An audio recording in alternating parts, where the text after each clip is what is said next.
айтамын ғанаң ей, атадан ғана қалған мурасты.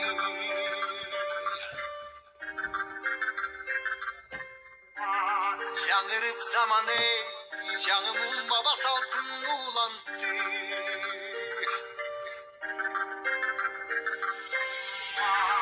Намысын биік сақтаған ел, тобышын тыңдап жүрек